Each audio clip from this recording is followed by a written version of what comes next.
Hey guys, this is Comic Uno and Comic Frontline, and today I'm doing Comic Uno episode 114. And this is a show where I review all the comics I read this week in one show. So this week I kind of have a light week, only 12 comics, so a very, very light week.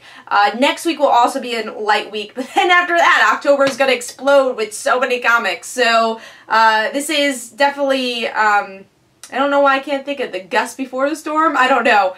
The wind before the storm? I don't know. Yeah, let's just say the gust before the storm. That sounds pretty good. Don't know why I can't think of that saying right now. But let's start talking about some comics. We're going to go worst pick of the week to best pick of the week. So, number 12. What is number 12? And that is Fathom Blue, issue 4. This is a series I really enjoyed issue 1 with. I thought it had potential. I think there's only like 2 issues left, and I've been losing that potential. I do think this issue is better than last issue. I remember I gave that 2 stars. So this got a little bit better. I just don't really like, honestly, I just don't really like the plot, what they're going for. It's the government wanting to go against the Blues and capture them and use them.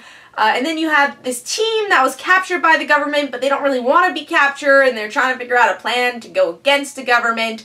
So it's just kind of generic, honestly. I think the plot could be better, but something that made me like the original first issue was the actual team they brought together. You know, there's a lawyer, a hacker, like all these different people, and they're not really utilizing that. They're just like, hey, we're teaming up, you know, let's work together. Like their characters kind of are spotlighted a little bit more here, but it would have been fun to see like, oh, well, the lawyer still being a lawyer and, you know, helping the government. I kind of would like to see their day-to-day lives and as Blue and also pretending to be humans. I think that could have been a more interesting story to tell, and they didn't go that direction here. So I'll give it 2.5 stars. Also, I thought the artwork is very sketchy. It could be a lot more detailed, so that's another complaint for the series. That's 2.5 stars. So moving on to number 11, which is, I had a chance to read this book. I dropped this book, but I had the chance to read it, so I was like, alright, why not? I'm not getting a lot of comics this week. So, Flash issue 44. It's a little bit better than what it's been, but once again, still not a great book.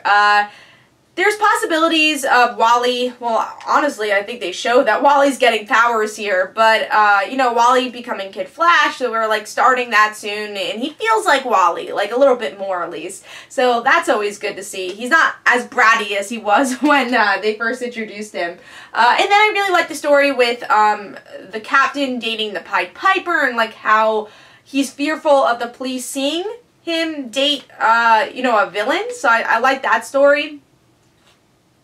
But the main story is what I don't like. The Zoom story is just feels like a cop-out to the TV show, except it's not as good as the TV show's arc. So, and also the artwork, it's very anime-ish, so very abstract, bright, and I don't think it really works for the series. Like, at first it did, and now it's just like, oh, I'm so tired of this artwork. So, yeah, there's a lot of negatives to the issue, especially in the main series. I'm just not really caring about Zoom of the New 52, but I liked Wally, and I liked the smaller stories in this issue, so I'm going to give it 2.5 stars. Alright, moving on to number 10, which is Deathstroke, issue 10. Yeah, this has been down there for a while now. You know, it's only a $2.99 book, and the artwork is usually gorgeous, so that's why I've been picking it up, but, the story plot could be a bit better. And also, I'm going to mention the artwork is different. It's not Tony S. Daniel, but still good artwork. It's a bit more, I don't know, I feel like the coloring's a bit different also. So, but still, it's good artwork, but not as detailed as Tony S. Daniel's art. But I'm sure Tony S. Daniel will come back in the next issue for the artwork. He's writing the book, but I'm sure the artwork will be him again. It's probably just deadlines. But, yeah, going back to it, what I don't like about this book is, first of all, how many heroes have to make guest appearances in this book to just make it interesting. It's like, oh, bring in Superman, Wonder Woman. Why? Just because. I think this book, and I'll keep saying it, this book is most interesting when they talk about Rose and Jericho. And they do it in every issue, but it's only like for a second. I think the ending of this issue at least is going in a better direction, that Deathstroke seems to be going on his different path of Either you kill yourself or you have to kill your children. And there's a cool cliffhanger where we get to see he's like, oh, you want blood? Alright, I'll just pull my eye out. So that is a bit gruesome, but I like that scene. I thought that was pretty good. So I think the series could be heading in a good direction if they stop having guest stars in this book and concentrate on Deathstroke again. So this is an okay issue. It focuses on Superman and Wonder Woman, which I think they should do less of, but it's going in a direction that might be good. So we'll see. So Deathstroke issue 10 gets 3 stars. That's number 10. So moving on to number 9. What is number 9? Number 9 is Runaways, issue 4. The ending of the book. The ending was, it's pretty good, for the book. You know, I haven't been impressed with Runaways. I'm a huge fan of the original Runaways. And I see a lot of the same things they're trying to do here, you know, people that shouldn't be together, being together, people that probably wouldn't be friends, being friends. That's what the original Runaways was about, and you're seeing the same themes here. A lot about romance, which was cool. You know, again, characters you wouldn't expect to be together are together in this issue, so I thought that was kind of a cool twist on the original Runaways. But still, overall, kind of a forgettable series. Again, the original Runaways just kind of tops this, and you have to compare it because it's been such a long time since we've had the original Runaways, and I don't think anyone, besides Molly, that's the only character that's from the original Runaways, and she kind of makes this book. I love her humor, and it's just same old Molly, except different artwork, and the artwork also is something that brings this book down. It's a bit too dark for me, and I just didn't think it fit the tone of the book, so that's something I felt like could have been improved a bit more. So it's not bad artwork, I just don't think it fit this type of book.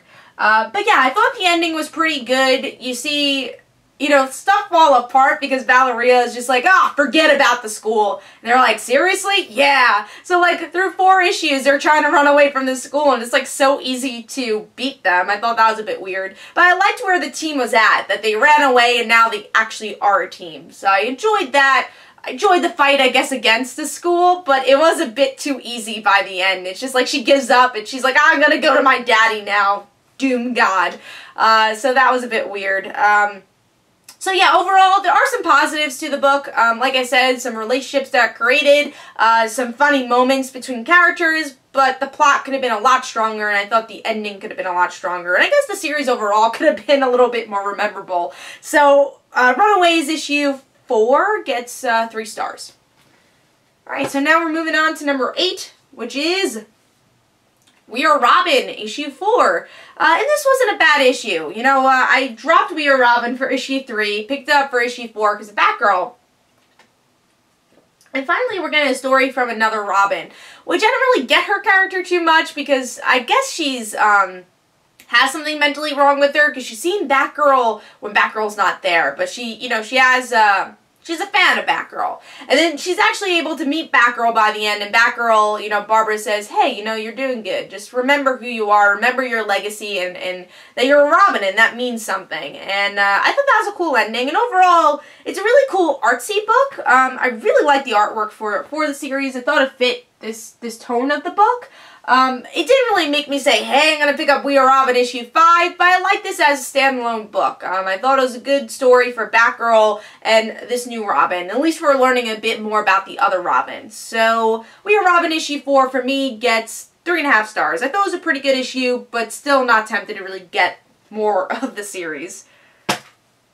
Alright, so now we are moving on to number 7, which is Captain Marvel and the Carol Corps, issue 4, which is actually the last issue of Kelly Sue DeConnick's run on Captain Marvel, which has been huge for the character.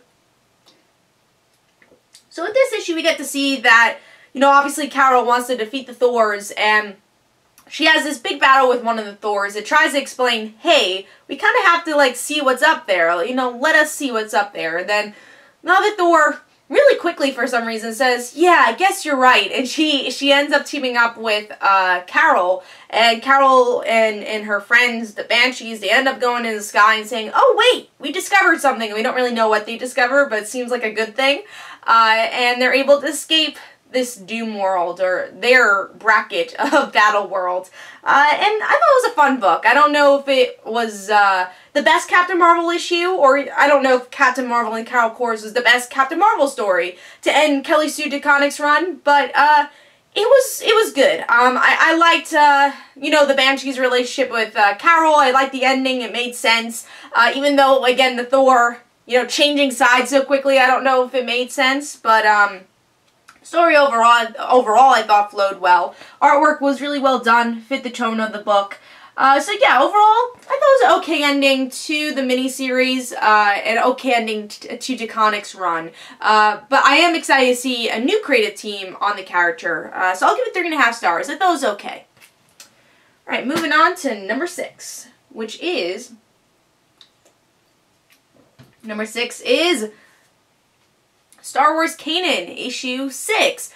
And the reason I'm still picking this up is because Greg Weisman's still writing the series, which is great. And we're finally going into the story within the show. So before it was kind of like a prequel to the show, and now we're seeing Kanan at the point he is in, I guess, season 1 of the show. Now, also disclaimer, as if you've been following my reviews on Star Wars Kanan, I've only seen the first episode of Rebels, but I think Weisman does a really good job at making new readers be able to understand this world, even if you're just a casual Star Wars fan. And I like this issue. It's not as good as the original, I guess, 5 issues, because that's more of a prequel, but I thought this was a good way to set up the connection between the prequel and the actual series. So in this issue we get to see Kanan meet some people from his past, some of those aliens, which I don't remember their names, and he's trying to hide from them, but also not allow his group to know who he was. So he's just kind of hiding throughout this whole book, and I thought that was interesting. And it seems like by the end he does get hurt, and I'm sure they're going to end up finding out exactly who he was, and that was Caleb. And I like the artwork. It's a bit more on the cartoonier side. I did like the artwork a bit more for the other mini, or really the other story, not the other mini, but for the other story. But I think it fits, again, the tone of this book, which is more towards the cartoon in this present time. So overall, I did really like the artwork, but just comparing it to the other artwork, I thought it had a bit more detail. This is just a bit more cartoonier, but fits the story overall. So, I'm going to give Star Wars Kanan issue 6 3.5 stars. I thought there were some pretty good plot lines developed here, and it was cool to see them in the present, but I did like the other arc a little bit more, because you're learning more about Caleb. So, we'll see where it goes. But Star Wars Kanan gets 3.5 stars. Alright, so now we're up to top 5. Number 5 is Power Cubed issue 1, which I kind of forget which company made this. I feel like it was IDW. But yeah, this is a 3.5 star book. There are a couple of 3.5 stars in top 5 this week. Because there wasn't a lot of books that came out. But yeah, Power Cubed was a really cute book, I'll say that. It's about this kid who doesn't have a great relationship with his father. He has a girlfriend, he lost his mother, and then he realizes that, you know, well, he doesn't realize it's his birthday, but it is his birthday, and he realizes that he has to, you know, make a better connection with his father, and the father realizes that too. So the father creates this cube out of alien technology. Where does he get alien technology? Who knows? I'm sure one of them, either the mother was an alien or he's an alien, and that'll be a nice twist.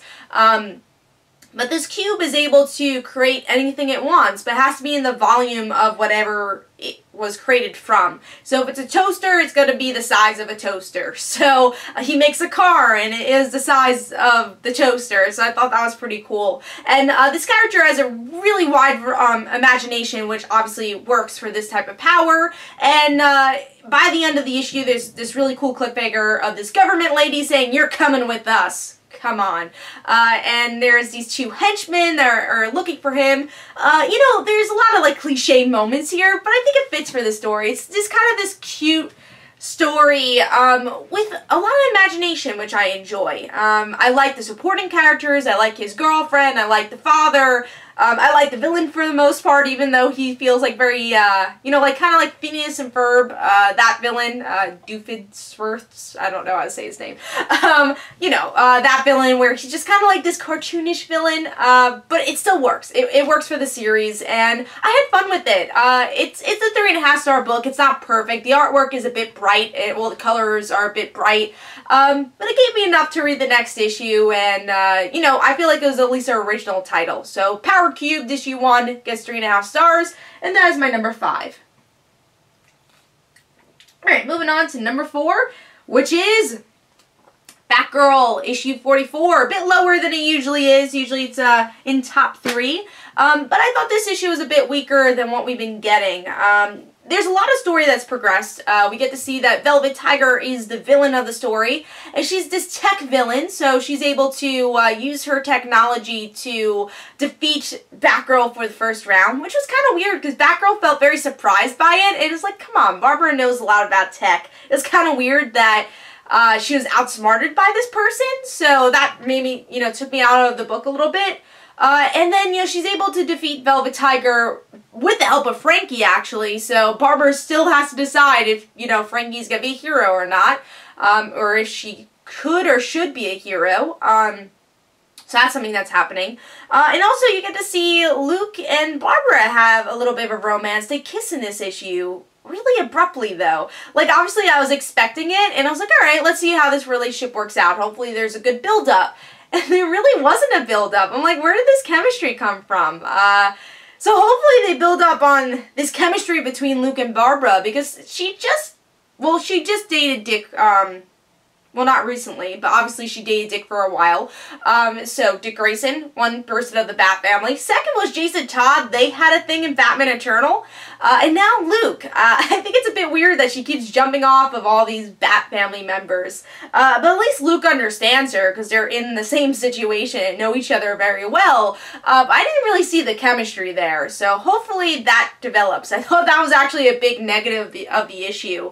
But still there are a lot of positives, like the small moments, like, you know, Barbara defeating a tiger, you know, the small gesture that Barbara makes to defeat Velvet Tiger was cool. Frankie's development I really like. And listening to the story kind of playing hero also was pretty cool. So the small moments made this issue a bit higher, but there are a lot of negatives that I could not go past 3.5 for. So I give Batgirl issue 44 3.5 stars. Alright, moving on to number 3, which is Death One Shot from Zenescope. This is part of the 10th anniversary of Zenescope, and I kind of randomly picked this up. I've been picking up most of the 10th anniversary stuff. Really enjoyed Red Riding Hood, loved her story, and I'm trying to think who else came out.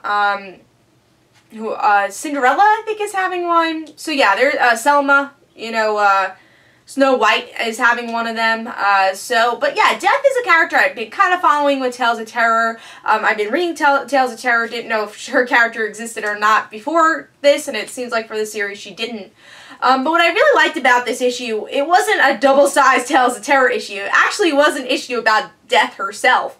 And that's something I felt was always missing in the Tales of Terror books, is that you didn't really get a lot of information from Death. She just kind of like started all these things, and now you see that there's consequences of her meddling in Death and like kind of picking and choosing who to kill off. So she goes to... She obviously does this again in the book. She does what she does in Tales of Terror. And then the story continues, where we get to see that she goes on trial, and she has to relive all these human lives, and get empathy, really, and see what it's like to die. And there's one story where she ends up being like this woman, I won't say white, but this woman who is abused and has a daughter and cares for her daughter, and she ends up escaping the body right before she's able to save the daughter, and then Death, you know, feels this emotion and saying, no, I have to save this girl. So by the end of the story, she actually gets some of the other gods to help her save this person. It has nothing to do with Death, but she ends up being one of the policewomen and and arresting this man. So maybe that's what Tales of Terror Volume 2 will be about, is not killing people, but kind of giving people what they deserve. So I enjoyed this issue a lot. The artwork was beautiful. I would say it's a bit stiff at points. I think that's the best way to put it. I wish I had the artwork to show you, but I don't, so I can't show it to you. But overall, the artwork is pretty beautiful. But as a nitpick, it feels a bit stiff, the art. But yeah, it's a really well done story. I thought this was very solid, and I'm glad we got an inside story on Death. It's like kind of the first time we're seeing that, and she's a really interesting character. And this was a really interesting story, so it's well worth, I think it's like $5, $4.99. Well worth the money, so I'll give it 4 stars. Alright, so now we're moving on to number 2, which is Years of Futures Past, issue 5. Yes. So, this issue I really enjoyed, because there's a lot of twisted turns. We get to see Chrissy and Cameron go against each other with their different ideologies. Cameron wants to kill President Kelly. Chrissy says, no, we have to save him and show that mutants aren't bad. And Cameron says, everyone's bad. That's the point. We became these monsters, and now we have to kind of kill ourselves because of it. And in the middle of the book, spoiler alert, Chrissy ends up killing Cameron, because it's really the only way to save the president and have a hope of mutants surviving.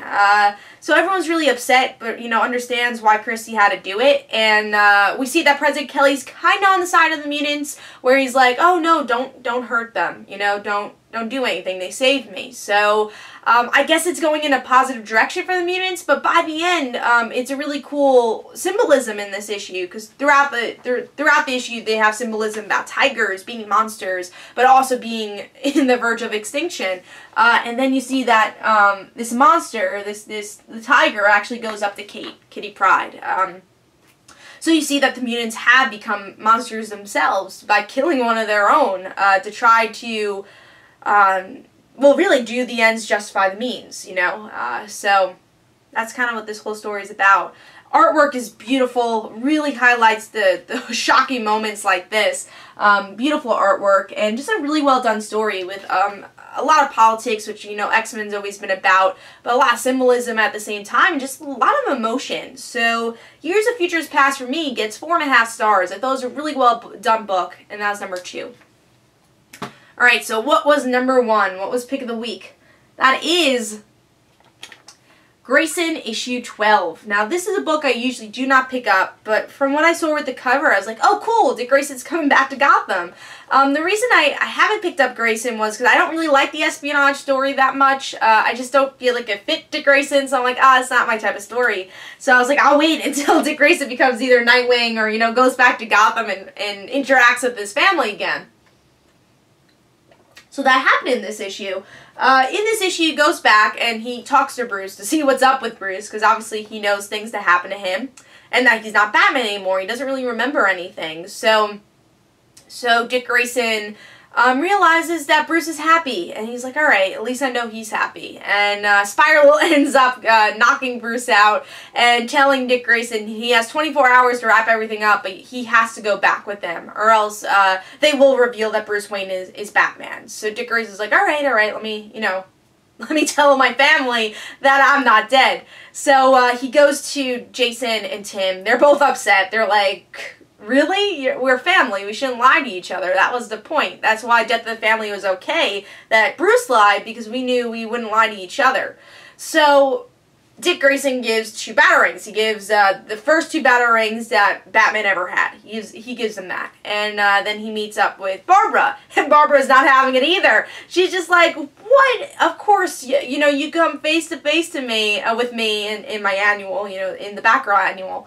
And you say nothing, of course. That is the Dick Grayson way. And then, Dick says, he hands this kind of baton from the trapeze that they once were on, which is actually a reference to the pre-New 52, where Barbara was still paralyzed, and Dick Grayson helped her on the trapeze, and it was that first time, well, not the first time, but, first time they found their love again. So that was a big arc in the pre-New 52, and they kind of New 52erized it in a good way. So that was Batgirl's story, and he gives that trapeze part to her. And then he sees Damian, and Damian reacts in a really different way, where he hugs him, and that's, like, totally not Damian. And Damian missed Dick, and he's like, you know, he kind of gets emotional about it. And it's like, whoa, that made sense for Damian at the same time, though, because Damian and Dick had such a big relationship. So I really love that scene. And then you realize everything that Dick gave to his family were pieces to a puzzle to try to help him out with Spiral. And they realize, oh, wait, everything he was saying was, yeah, it was a little mushy, but actually was a sign. It was a performance to tell them exactly what they needed to do, because Spiral was watching Dick Grayson throughout this whole time. So now he's able to figure out the identity of one of the Spiral agents, and he thanks his family for it. You know, I'm a huge fan of the Bat family, and one of my big complaints about the New 52 is that we don't really get to see them interact enough. And this is why I love the issue, because we're finally seeing all the Bat family interact with each other. Or at least the core Bat family. And it really showed that Dick Grayson's always been the heart of the Bat family. And even though, like, they point out how mushy Dick Grayson's being to everybody and it was a trick, you still felt the mushiness. And you're just like, oh my god, you know, he just called Jason his brother, and then, you know, just showing how much he loves his family. And I enjoyed that, you know, the Bat family wasn't taking any of his crap either. He's like, you lied to us, we're not going to forgive you right away, you know? But we will help you because we are family. So I love this issue. It was so well done. Artwork was beautiful. Only complaint about the issue was there are these black word bubbles throughout, like, when he meets one of his family members, and it, you know, it's flashbacks of what they used to deal with, and, like, quotes of, like, what they used to do together, or, you know, how they used to interact with each other. I thought it was a bit much, so that was something I thought overcrowded the issue a bit. But overall, and also I guess the spiral parts, I'm like, I don't feel as connected to this because I'm not actually reading Grayson, and I don't really care about him returning to the espionage side, but I loved the ending and the ending result of that. So, love the issue. 4.5 stars. Well done. And I will be picking up Grayson to see where it goes. So, I was very impressed with this issue. So hope you guys enjoyed. This is Comic Don't forget to follow me on Twitter. Don't forget to like my Facebook page. Also, description below, there's links from my comic book, like Father Like Daughter.